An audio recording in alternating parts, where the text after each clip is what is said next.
All right, ladies and gentlemen, here we are for the second portion of tonight's notes. I'm sorry that it took so long and this is a little bit of a lengthy discussion, but we need to talk a little bit about electron configuration and how we get there. Tomorrow we'll be reiterating more of that and getting to do it with some information that we're going to be having.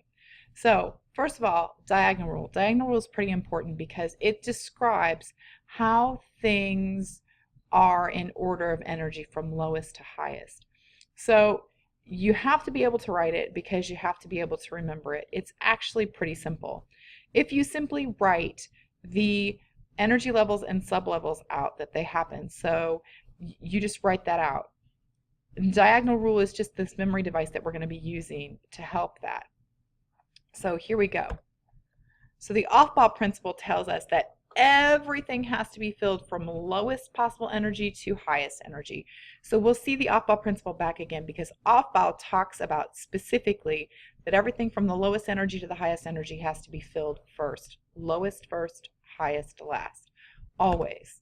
So here we go with the diagonal rule. So we first write the energy levels from top to bottom, starting with 1s. So we see the energy levels 1, 2, 3, 4, 5, 6, 7. Now we write S, P, D, and F. We write the sublevels that are possible. Well, we have a 1s, we have 2s and a 2p. We have 3s, 3p, 3d. We have 4s, 4p, 4d, 4f. We have 5s, 5p, 5d, 5f. We don't have anything beyond that just yet. Then we have a 6s, 6p, 6d. We have no 6f. Remember, the f's are at the bottom two rows. And then we have a 7f and a 7p. If we get more elements, we might get a 7d, but right now this is all we have, and potentially an 8s. So here we go. Now we draw the arrows. So we've drawn out all of the orbitals and all of the energy levels. So here we go, the first arrow. First arrow goes through 1s. There we go. We see how those arrows are going in order. So we go from the tip of the arrow. So up here, the tip of the arrow down. That's the first level. Then 2s is the next lowest. Then 2p, 3s. Then 3p, 4s. But notice the 4s is lower in energy than the 3d. So the 3d, then the 4p, then the 5s. 4d, 5p, 6s. 4f, 5d, 6p, 7s. 5s, 6d, 7p. Now I'll also be showing you something tomorrow with your periodic table that will help you with this as well, because your periodic table actually follows the diagonal rule as well. So this is one way to come up with which ones are lowest and which ones are highest in energy. Remember, the lowest is up at the 1s, the highest is down at the 7p. So that's the highest orbital that we have. So why are D's and F orbitals lower in energy? So for example, we have a 3D and it comes after the 4s. They're really not lower in energy. They're actually higher in energy, but they're not in the right order. We would expect a 3D to come before a 4s, but it doesn't because it has greater energy. So make sure that you're following your arrows when you're using the diagonal rule, because that's the most important piece there. So here we go. How many electrons can be in a sublevel? So the s orbital has one sublevel. If there are 2 electrons in each orbital, that means the s can hold 2 electrons. P orbitals, there are 3 orbitals. We saw that, the x, the y, and the z. So 3 times 2 is 6 electrons. D orbitals, there are 5 of them. Remember the 4 planar ones that look the same and the dumbbell with a donut that looks different? 5 of them. So 5 times 2 is 10 electrons. And F orbitals, we had 7.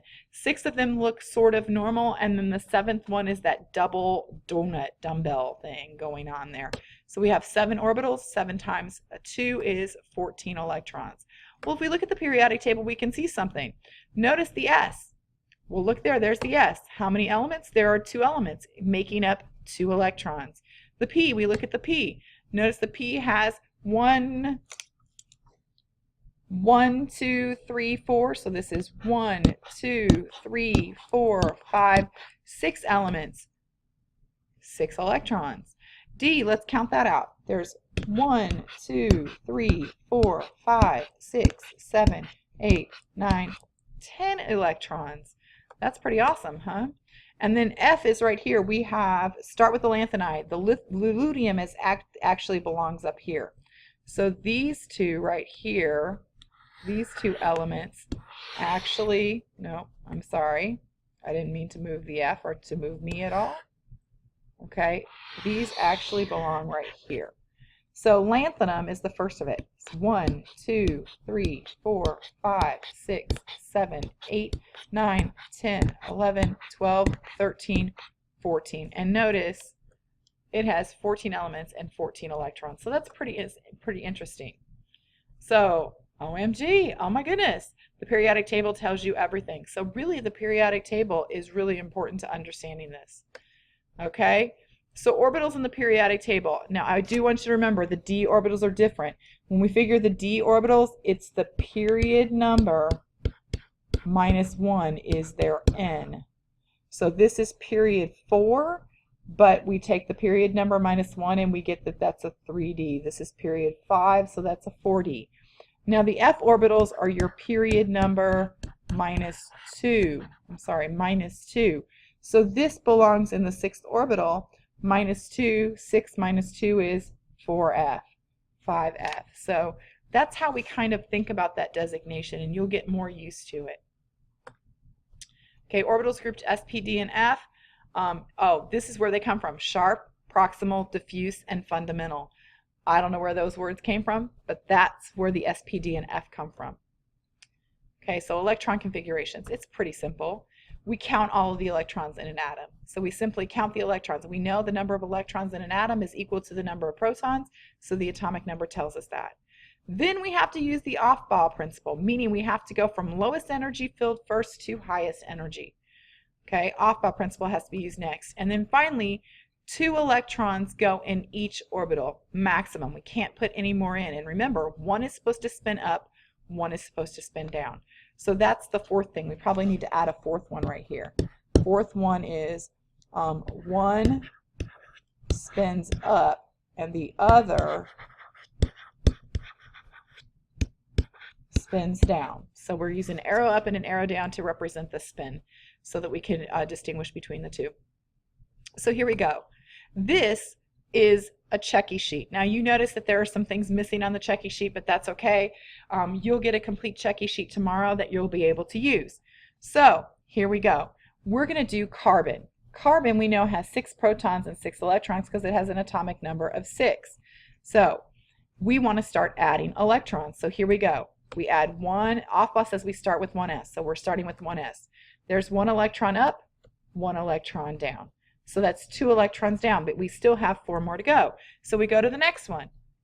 2s is next, according to Aufbau and the diagonal rule. So here we go. 1 electron up, 1 electron down. Now that's 4 electrons. I'm still not done because I have 6 electrons. Now, there's a little bit of an issue here because Pauli not only talks about the spin, he also talks about energy and the energy efficiency. So it is more energy efficient to put 1 electron in each orbital before doubling up. And so you always have to show that 1 electron goes in each orbital before you double them up. Now it doesn't make a difference when we write the electron configuration, but it does make a difference when we're trying to show people how the electron configuration is. So here we go. There's 1 electron, and that is incorrect actually. This electron should not be there. This electron should not be there. It should be right here. Okay, so that is correct. So there is the electron that we need. So now we're done. We have 6 electrons. So now we have to write the electron configuration. So we start writing. We see 1s. That's the designation. How many electrons are in there? There are 1, 2. So we write a 2. Then we see 2s. How many electrons are there? There are 2. Then we see 2p. Notice we don't designate x, y, or z. We just designate 2p. And we see that there are 1, 2 electrons. Now officially, these 2 wouldn't matter if you left it like this or if you leave it like this. It really doesn't matter in the electron configuration. However, it matters in energy. Energy says that that electron will not go there. Okay? So, there's that electron. There we go. So it's wrong, and now we've corrected it. So we're going to erase all of this, and now we have it corrected. So here is the electron configuration. 1s2, 2s2, 2p2. This is the correct electron configuration. We cannot double up before we filled every single orbital. Then we can go back and double up. Okay? So, what does it mean? Electron configurations. Here we go. This is our electron configuration. 1s2, 2s2, 2p2. That was for carbon. So we're just going to look at part of it, the 2p2. What does that mean? Well, the 2 is the energy level, the principal energy level, N. The P is the sublevel, the space it occupies. And the 2 is the number of electrons in the sublevel. So it's pretty simple. We can figure this out too. If we add up all of the electron numbers, we should get 6. 2 plus 2 plus 2 is 6. That's going to be an easy way to do that. So we're going to actually try some of these tomorrow. You can go ahead and start tonight and get a head start on them and see if you can figure it out. And then we'll be doing more work with it tomorrow. Thank you very much.